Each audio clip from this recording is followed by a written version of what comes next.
What's up? What's up? It's Carter85. I've been playing a lot of Fortnite lately. But after seeing the latest war movie called Warfare, I do not feel as good about playing it. So let's get into that. So this is the fifth something movie from Alex Garland. And he co-directed it, but we'll get to that. So Alex Garland, I do not like him very much. I don't like his work, and I think Annihilation is okay. I think Ex Machina is overrated, and I think Men is terrible, and I think Civil War is terrible. And a friend of mine that's like, he's like, well, like, I don't know why I almost said well known, but he like helps with movies and stuff. Like, he's older and stuff. And he said Alex Garland, in my opinion, and I respect his opinion, is the single worst working director today.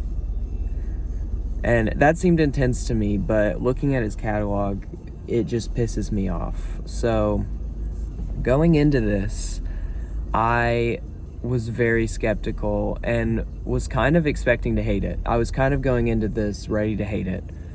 I loved the actors in it. I thought the cast was so stacked, but that's also what I thought with Civil War. And also what I thought with Men, looking back, with Jesse Buckley, which had great casts, but just they couldn't even save it. So this film is co-directed. It's not just Alex Garland. It is co-directed by a Iraqi war veteran. And I'm gonna go ahead and say this up front. I don't know a ton about the Iraq war. It's not like something that I have necessarily like studied the most or like paid attention to the most.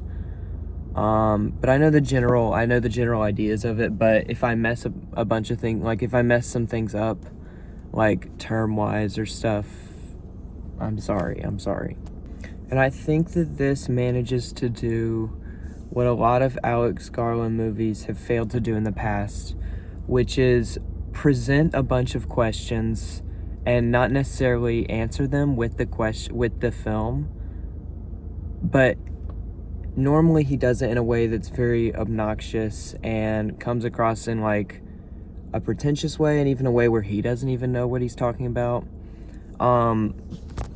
But this film really accomplishes that kind of barren look at the war. So I'm gonna kind of get into the war aspect of this movie, because, and also, you know what? It's spoiler town now, but what I'm gonna say, if you haven't seen it and you want to go see it, it's good. I liked it. I did like it. And I think it's really intense, and it is very powerful, actually, and a big surprise for Alex Garland. So that's what I'm gonna say, in my opinion. But again, a bunch of people had different takes on it. I have not read anything on Letterboxd yet, so my opinion might be completely different, and I might be wrong, but I can't deny like how I felt about it. So spoiler town now. Get into spoiler town.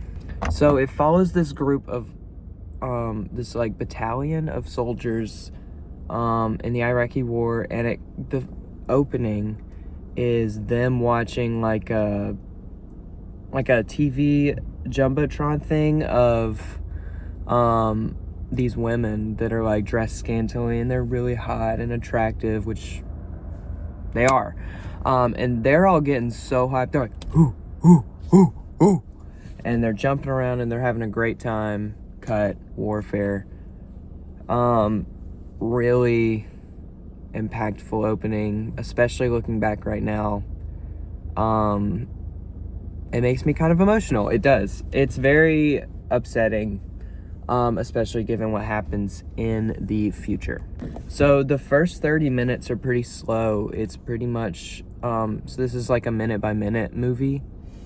And so it's pretty slow. It's like a real mission. And the inciting incident in this film is a bomb that goes off. It's kind of the only harm that happens to people in this film is this one instance of this one bomb going off and just completely fucking everything up. And it's played out in such a like terrifying way with this like sound design that really like brings you right into the war like zone. And I think that so this bomb maims Joseph Quinn's legs, and he gives maybe one of the most horrifying performances in any movie I've ever seen. This is a horror movie through and through, in my opinion. And just his like screams of, I don't know if it's just the emotional state I've been in lately, but this movie really got to me, guys. Like, Joseph Quinn's screams in this movie are constant and terrifying and got to me in a way that like few movies have ever. And it's just like a constant ring throughout the film.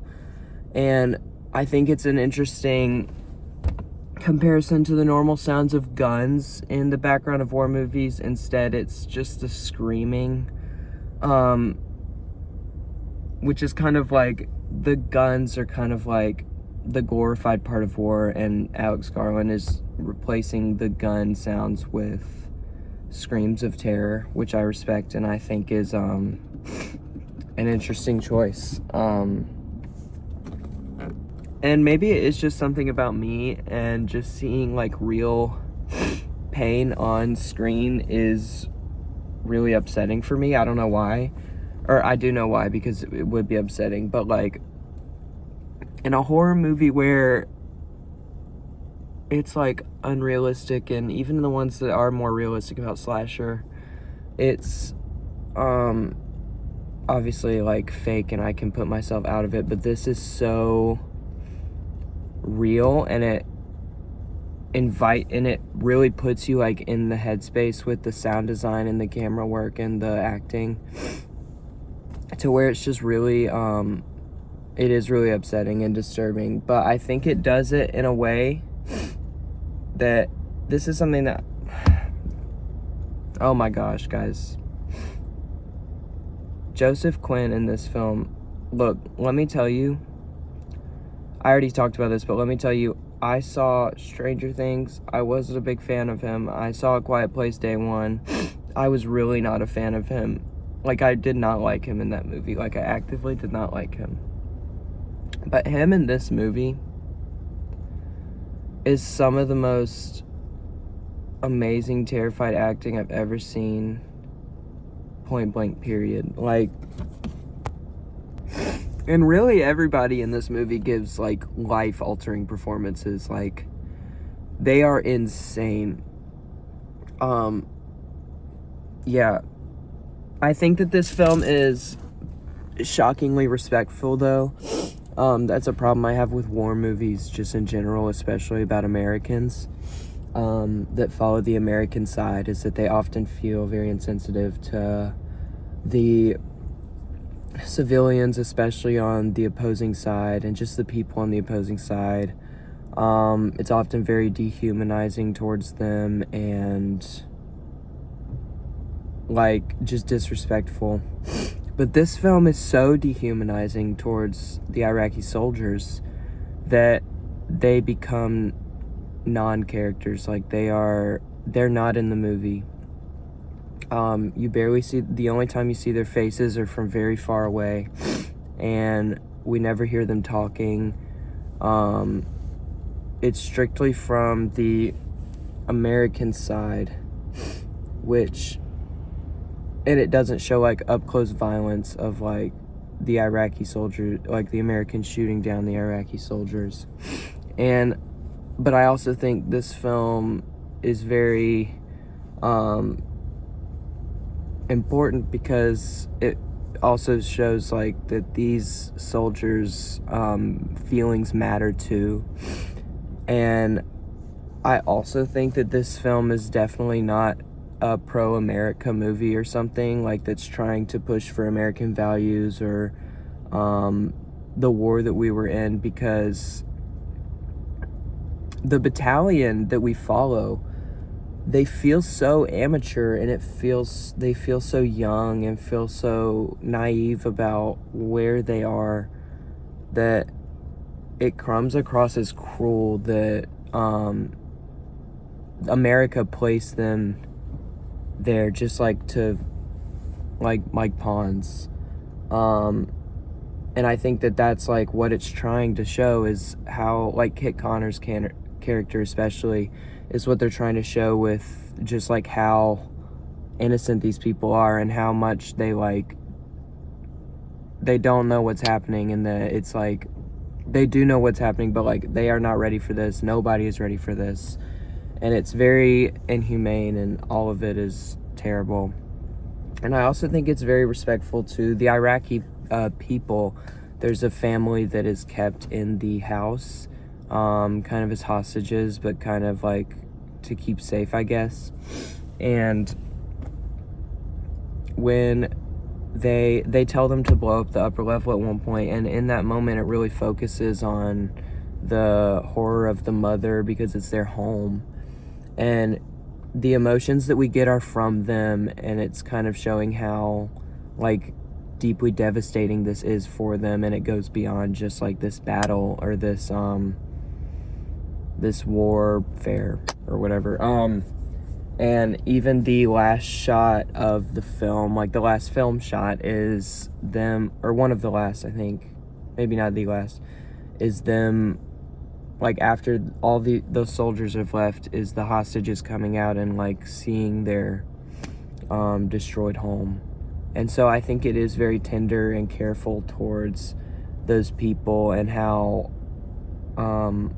like life-altering this was for them, not just like the American people and the soldiers involved, even though this is what that film chose to focus on a lot of. This has some of the most upsetting gore I've ever seen in a film, very graphic and very realistic. I did feel myself kind of like looking away at times. It's very upsetting. The whole film's upsetting, but very, I think, important if you want to see it, if you think you can handle it. I probably should not have seen it right now. I don't know if I can handle that right now, because that kind of had me fucked up. So yeah, I liked this a shocking amount. I think it's, on top of all the emotional things I've said, it's just it's really well made. And I think that's something with Alex Garland, is he can like craft a good picture, and he can craft like good sound most of the time. But it's just the writing that kind of gets to him, and in this film the writing was not really the most important part, and I think that really worked for him. So good job, Alex Garland. Very proud of you, love you for that. And yeah, all the acting is great. Charles Melton is great. Everybody's great. Will Poulter's got them eyebrows where he's like, so, you know, that's always fun to watch, I guess. And, you know, I'm really kind of shocked. You know, good job, Alex Garland. Appreciate that. Full Moon is out tonight.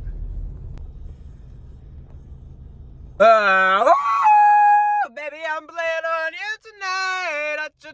Alright, that's going to be it for me. That was me cheering myself up. That's going to be it for me today. Appreciate y'all. Go watch this movie if you feel like it.